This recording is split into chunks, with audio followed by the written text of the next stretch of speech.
1936, por decreto ejecutivo del 28 de agosto de este año, se señala que en lo sucesivo el título de bachiller de enseñanza media será un requisito para cursar estudios de profesión docente en la Escuela Normal de Costa Rica. Lo anterior se puso en vigencia a partir de 1937. Así, la educación normal pasó de ser un sistema secundario a tener un nivel superior.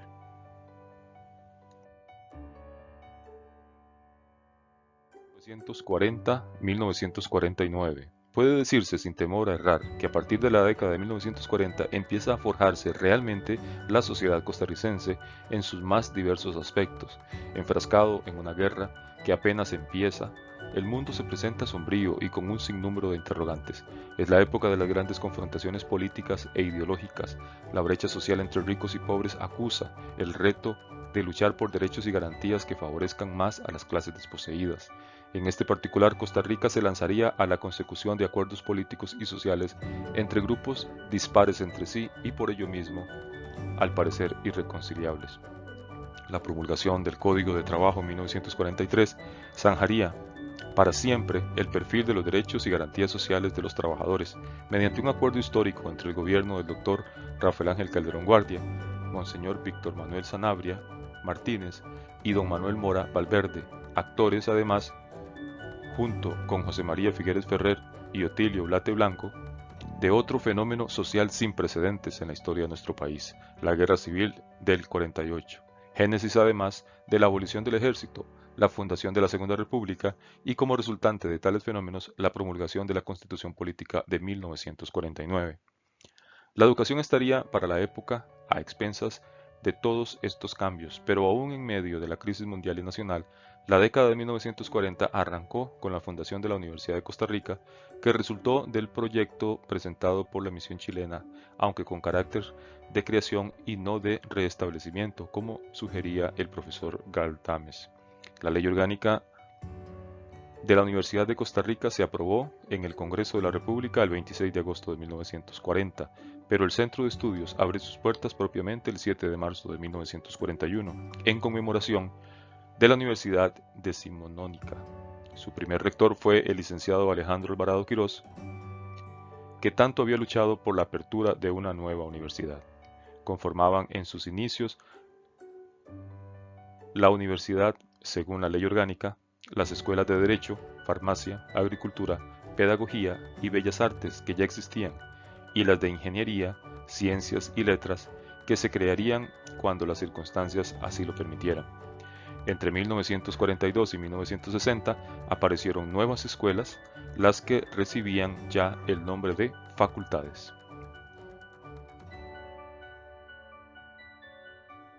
En la misma época de 1940, concretamente en el mes de octubre de 1942, se crea la Asociación Nacional de Educadores ANDE, que tantos beneficios ha traído en general a educandos y educadores a lo largo de más de 65 años. Ya para 1944, al amparo de dicha asociación, se creó la Caja de Préstamos y Descuentos, conocida hoy como Caja de ANDE. Cabe destacar que para esta primera etapa de la historia educativa costarricense del siglo XX se contaba en la enseñanza primaria con un total de 868 escuelas, de las cuales 810 eran mixtas, lo mismo que 22 escuelas para adultos. El personal docente y administrativo de primaria llegaba ya a 3.927 servidores de la educación. En secundaria se contaba con 8 colegios oficiales, incluyendo el Instituto de Guanacaste en Punta Arenas, el Liceo José Martí, nocturno, y el Liceo de Limón, fundado en 1945. No se incluyen los colegios privados, en su mayoría católicos, que eran varios, y que funcionaban desde el siglo XIX, como el Colegio de las Religiosas Betlemitas en Cartago y el Colegio de Nuestra Señora de Sion en Cuesta de Mora, San José, actualmente situado en Moravia.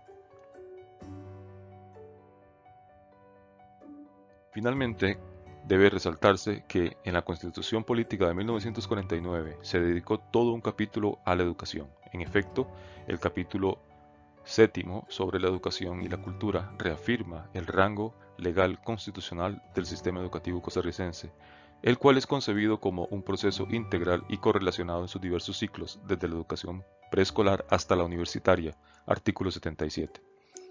Se amplía la gratuidad de todo el proceso educativo de preescolar a la educación diversificada, lo mismo que la obligatoriedad de la primaria, quedando la educación preescolar y universitaria fuera de esta restricción.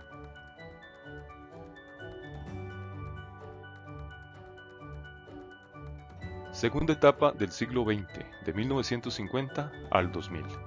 Sentadas las bases del perfil educativo nacional del siglo XX, la década de los años 50 arranca con un elemento sociopolítico determinante en la fundación del Estado costarricense.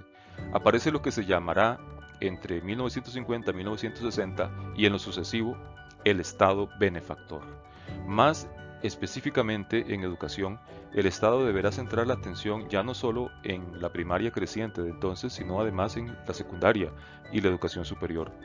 Fenómenos pujantes serán en esta etapa la educación técnica, vocacional y femenina, que resultan de la Ley Fundamental de Educación, y a partir de las décadas de 1970 y 1980 aparecen nuevos elementos por considerar, muchos de ellos como consecuencia del Plan Nacional de Desarrollo Educativo. La educación privada en todos los niveles del proceso, pero sobre todo a nivel universitario, será una constante desde la creación de la UACA a mediados de la década de 70, pero que se acrecentó a partir de los años 90. La Universidad de Costa Rica ya no sería la única opción de formación superior, ni siquiera a nivel público. Nuevos centros universitarios y parauniversitarios públicos hacen su aparición en la década de 1970 y con ellos se ofrecen nuevas alternativas a quienes anhelaban formarse en las más diversas disciplinas con miras al ejercicio de un oficio o una profesión.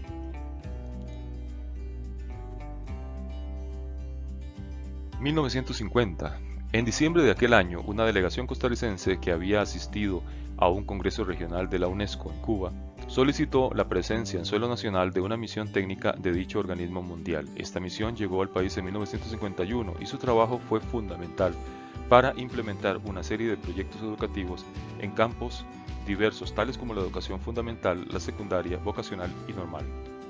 Un esfuerzo que resultó con la asesoría de la misión técnica de la UNESCO fue el proyecto piloto de educación rural, lo mismo que el ICA, Instituto Interamericano de Ciencias Agrícolas, con sede en Turrialba y que funciona aún hoy desde 1951.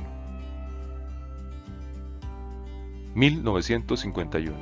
El 8 de octubre de este año se instaló el Consejo Superior de Educación, según Ley número 1362 y por mandato constitucional 1949, y su reglamento se dio por decreto de 1953.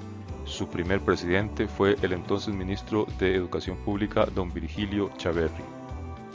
La educación vocacional emanó precisamente de los proyectos desarrollados por la UNESCO, centros educativos que existían al amparo de la iglesia o de órdenes o congregaciones religiosas, tales como los padres salesianos, que regentaban el Cobao, recibieron con estos proyectos un mayor empuje para formar así a jóvenes en artes y oficios.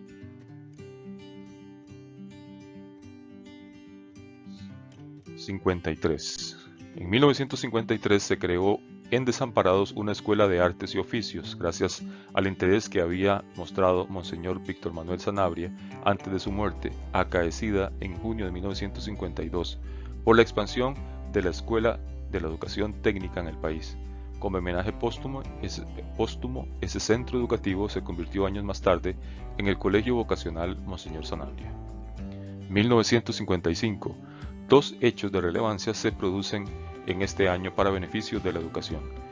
En primer término, se firma un convenio con una misión técnica de cooperación internacional de los Estados Unidos. Esto permite que se establezcan instituciones vocacionales en varias regiones del país.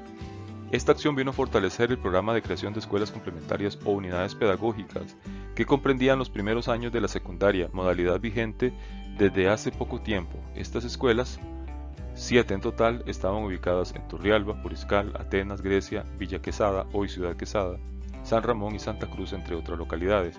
En segundo lugar, ese mismo año llega al país una segunda misión técnica de la UNESCO, integrada por pedagogos chilenos y que permaneció en suelo nacional hasta 1958. Su trabajo se centró en la modernización de programas de ciencias y matemáticas, además de sustentar más la educación vocacional y dar apoyo en materia de orientación de adolescentes o en el plano psicológico, lo mismo que ofrecer ayuda a los jóvenes en materia de búsqueda de opciones laborales, de acuerdo con sus necesidades para enfrentar los cambios de la época. 1957.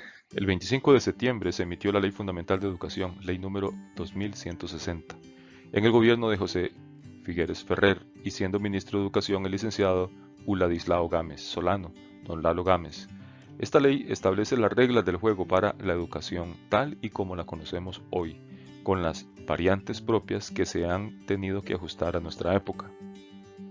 Fue elaborada por los miembros del Consejo Superior de Educación, con aportes muy puntuales del ministro Gámez y del profesor Carlos Monge Alfaro, en representación de la Universidad de Costa Rica. La ley es innovadora en varios tópicos, pero resalta que por primera vez se incluye en lo relativo a los servicios de orientación educativa y vocacional, así como la modalidad de educación especial. Esclarece los fines de la educación costarricense, cimentados en la vocación democrática y cívica de los ciudadanos costarricenses, dándole a su vez un perfil marcadamente humanístico. 1959. Durante la administración de don Mario Echandy Jiménez, 1958 a 1962, se producen algunos convenios educativos a nivel del Istmo Centroamericano. De uno de estos convenios emana la creación del Consejo Superior Universitario Centroamericano y que tenía como propósito unificar criterios comunes a los centros de educación superior en Centroamérica. Poco tiempo después, en 1962, se establece la ODECA, Organización de Estados Centroamericanos, que con sede en El Salvador propicia una serie de programas educativos para la región. La impresión de libros de texto, ODECA ROCAP, fue uno de estos programas por el que se dotó a las escuelas del país y de todo el Istmo Centroamericano de libros especialmente para las materias básicas. 1960-1970. La educación costarricense experimentó un desarrollo importante en ámbitos distintos durante esta década. Las administraciones de Echandy primero, seguida por la de Francisco Orlich y por último la del profesor Trejos Fernández, gozaron de prestigio y mucha estabilidad política y económica. No cabe duda que había bonanza en las arcas del Estado y esto se manifestaba en la inversión que se hizo en materia educativa. La industria y el comercio fueron dos pilares esenciales en el engranaje de la economía costarricense durante aquel decenio. Obviamente ello benefició directamente a todo el aparato educativo. Para muestra, en 1962 había 1.805 escuelas de primaria entre públicas y privadas que congregaban a cerca de 230.620 alumnos. Había un total de 76 colegios que abrigaban a 31.250 estudiantes, 34 instituciones vocacionales y al menos 86 centros de educación preescolar, una buena cantidad de instituciones educativas si se toma en cuenta que la población de nuestro país alcanzaba en 1962 solamente 1.265.165 habitantes. En 1965, el 21 de mayo, en el tercer año del gobierno de Francisco J. Orlich, se creó por ley número 3506 el INA, Instituto Nacional de Aprendizaje, Centro de Capacitación y Formación Profesional de Trabajadores Especializados. Hoy el INA ha ampliado sus horizontes, pero la filosofía que le vio nacer aún está vigente. La institución goza de un gran prestigio. Entre 1966 y 1969, en la administración de don José Joaquín Trejos Fernández, el ministro de Educación fue el filósofo Guillermo Malabasi Vargas. Considerando que era necesario que los niños estuvieran más tiempo dentro de las aulas, se propuso aumentar el tiempo de trabajo para los docentes y así lograr que los alumnos aprovecharan más el tiempo escolar. Su esfuerzo enfrentó la oposición de la ANDE. Esto evidenciaba ya la fuerza que los maestros de entonces tenían frente a decisiones consideradas por ellos arbitrarias.